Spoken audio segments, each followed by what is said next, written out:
Morning mga idol, good morning, good morning. Kain tayo, ito yung agahan namin, ito yung agahan namin. Agahan ba? Pamahaw ba, pamahaw?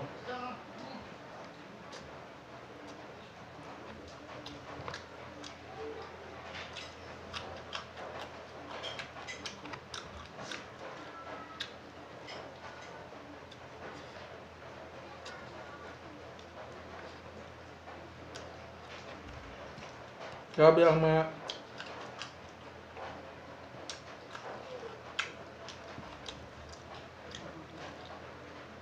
ngita kang kuan ba pa man makit wala na diha. Wala na yan dyan. Si Pastor Kebs. Si Pastor Kebs ba? Pastor Kebuloy. Wala na yan dyan. Wala na yan dyan. Kasi kita sa video na ay underground nga diretso sa diretso dito sa paliparan sa iyang mga sakyanan ng mga jet at saka helicopter. Wala na yan dyan.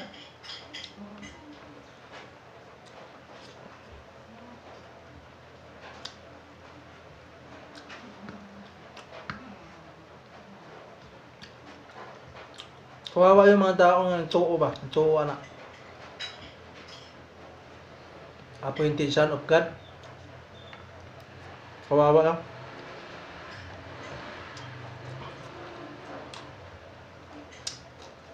Kasi, di naman yun na tinuod. Di naman yun na siya tinuod nga appointed sa Ginoo. Di ay. Di na tinuod ay. Hindi appointed siya sa kanya ang gingharian sa langit gibalhin di as Davao ko no.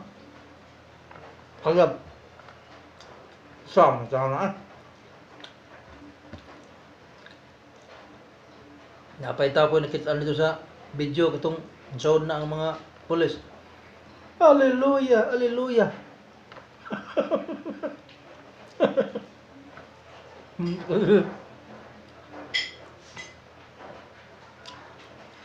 Magtabag hallelujah og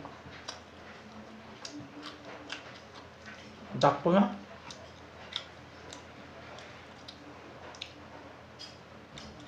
Maraming abot na ba yung Siyempre, ang Ginoo. Ang Diyos nga tinuod. Mukuha dyan na siya. Kumbaga, sagsagan siya ng awa. Pero pag kumbaga sa bunal, mupalo po ng Ginoo. Parang dumating na yung time na marag isingil na siya ba siya panloko. Na ako yung napanood sa Facebook. Nagsulti itong kasama niya. Nga, kuha sila sa ibang bansa ito. Parang magpalimos dito ba? Ayan, gigamit na dahil sa pagpalit og gasolina sa iyahang sasakyan nga helicopter. Jet. Zoom ya.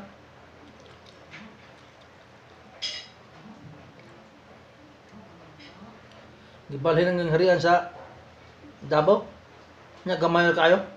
Pila ka hektarya ra? Pila hektarya yan? Di na mao. Kasi naay sa Apokalipsis mabasa nga naay hinsaka nga to sa langit nga di maihap.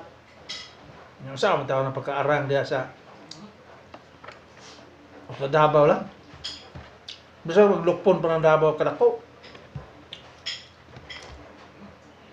Sa tanan pa ng Davao di maarang nagay mo saka nga to sa langit na nga. Ingon sa Apokalipsis, nakita ko ang mga nakasuot na damit na puting damit na nagbuhat sa iba't ibang bansa at wika na hindi mabilang. Kundi na maihap niya. Sao naman na daghan mo di na magaya na mihap. Daghan kayo. Saan ang pagkaarang mas damo? Sana eh. Ang ubang pun taon. Tuo. Tuo mo na.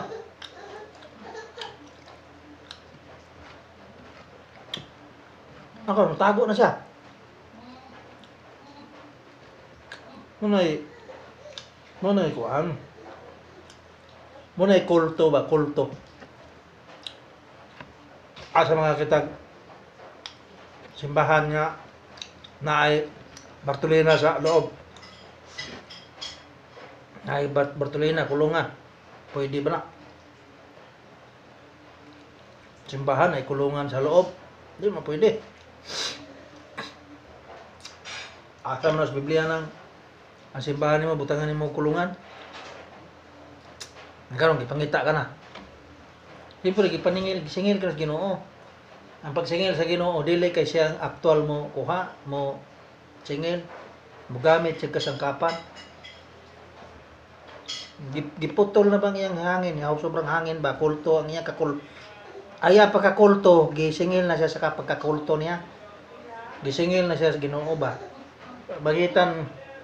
Sa pamamagitan niya ng mga estayla, gisingil na siya. Muna inungdan. Daga. Yan yung kakultuhan. Yan yung kakultuhan ba? Okay, gisingil na siya sa Ginoo. Gisingil na siya sa Ginoo sa iyang mga kahambugan. Pangita na siya. Luoy kayo mga membro na kay hintuog mayo nga siya mo'y Ginoo diri sa yuta. Luoy kayo ba? Praise the Lord, hallelujah, hallelujah. Tatabag na mo hallelujah nga gitabag. Pangita na nasa kuan. Tinuod nga simbahan na gitukod ni Jesucristo katong dito sa Jerusalem. Katong sa Mateo 16:18, katong ni sultihay sa Pedro. Nagtanawon mo kasi saya na ang Katolik na Roman Catholic. Biblia referensya mabasa. Pero kanino na Dias Davao hinglutaw siya kay Buloy. Pag-sure ay. Salamat sa inyo mga idol, salamat ha.